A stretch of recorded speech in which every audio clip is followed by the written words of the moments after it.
Hi, I'm Jenny Miller of Let's Get Sewing. Are you looking for tips and tutorials to take your sewing journey to the next level? Then you are in the right place. Just make sure you click that subscribe button so you don't miss any of my tutorials here on YouTube, and let's get sewing. Today I want to talk about applying a fusible interfacing to your fabric and how to get it to adhere properly, because when it doesn't adhere properly you can get bubbles on the back of your fabric and you may not get the correct amount of stiffness that you need to make your collar and your facings lie nice and flat in your project. So let's first talk about the different types of fusible interfacing. The most common type of fusible interfacing that you're going to encounter is kind of a webbed interfacing. Almost looks like the texture of paper.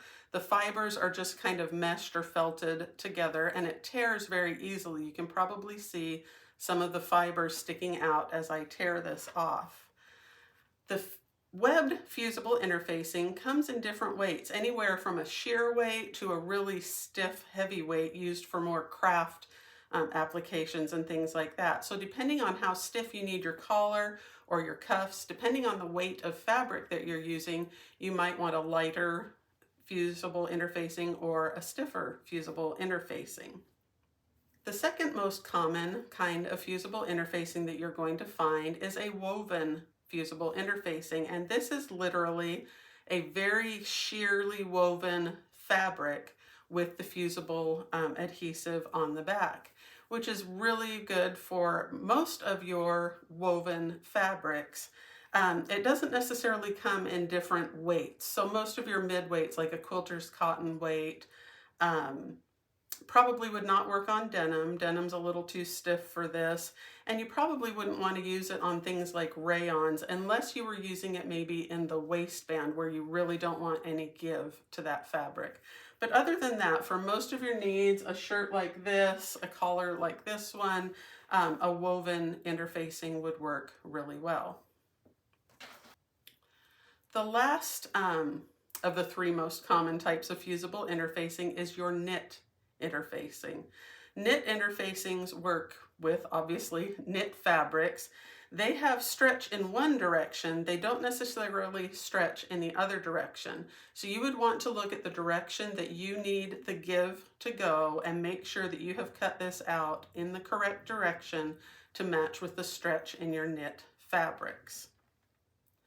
As far as the adhesive on the back of a fusible interfacing, it is pretty much the same thing as a glue gun. So think of just a billion little teeny dots of glue gun glue all over the back of your interfacing. It's the same for the knit, the webbed, or the woven interfacings. I'm using my knit interfacing here and I'm hoping it will show up a little bit. You can see that there is a shine to this knit because it's a tricot knit, kind of like your slips or underclothing would be made out of. And so you can see the shine on this side.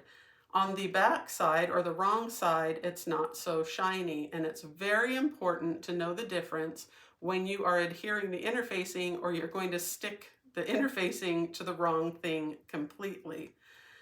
On the back of the interfacing are these little dots of glue, and you can feel them. You can feel them on the knit interfacing, you can feel them on the woven interfacing. It's a rough side. And same thing with your webbed interfacing. And when you look at the webbed interfacing, you can actually see the tiny little dots of the glue on there, and you can feel them, and they show up better on the wrong side. Now I'm referring to the wrong side as the side with the glue, and the right side as the side that will show once it's adhered to your fabric. So feel that interfacing, take a close look at it, and make sure you can tell which side has the glue and which side is the right side. And now we'll just head over to the ironing board and I'll show you how to get it stuck down perfectly for your garment. The first thing you want to do when you're ready to adhere your interfacing to their piece of fabric is to protect the surface that you're ironing on, because some of that glue could stick to it and then you ruin your ironing board. So what I have here are two different pressing cloths, and you can see that this one is much dirtier and more stained than this one. That's the one that I want to put on my surface just to protect it. And if you look here, this side's even worse. It doesn't matter which side you use, just put it down to protect your board. And then you're going to take your piece of fabric and put it on the cloth that you just put out with the wrong side facing up and the right side down. Then take your piece of interfacing and feel for those little glue dots. You know then that this is the wrong side. We want that wrong side or the glue dots against the wrong side of the fabric. So we're going to lay them down and match them up. And like I said, no matter how well you have cut this, they won't always line up perfectly. That's okay. That's why this pad is here. Then we're going to take our nicer pressing cloth and put it over top. And it's nice if your pressing cloth can be white or some kind of solid color so that you can kind of see where your fabric is through there. It just makes it a little bit easier for you. Sometimes you can feel too to see where it is. And then you can put your iron on top of it. Now I set my iron down and then I don't move it. But I do give it lots and lots of steam. That steam's going to go down into the fabric and really melt those little glue dots. And at the same time I'm doing that, I'm counting to 10 very slowly. 6, 7, 8, 9, 10. Then I lift it up and move it to the next spot. 1, 2, 3, 4, 5, 6, 7, 8, 9, 10. And you can see that I'm using lots of steam. I'm not moving my iron. If I do that, the interfacing could shift a little bit and get crooked. But there I have my piece fused together, and you notice this stuck a little bit here where the interfacing went over the edge of the fabric. Don't worry about that. We're either going to finish the edge or it will get hidden inside of a seam allowance and you won't even know that that has happened. So don't worry about it being the exact same shape. What you want is to have this nicely adhered, basically one new piece of stiffer fabric. You'll see here that because I used a water-soluble marking pen instead of a heat erasable, obviously, the marks have stayed right where I need them, and I can see them through the interfacing, and I can see them on the right side of the fabric as well. So when I go to match up those points, everything should be right in place. Here is another piece of facing that I'm going to put the interfacing on.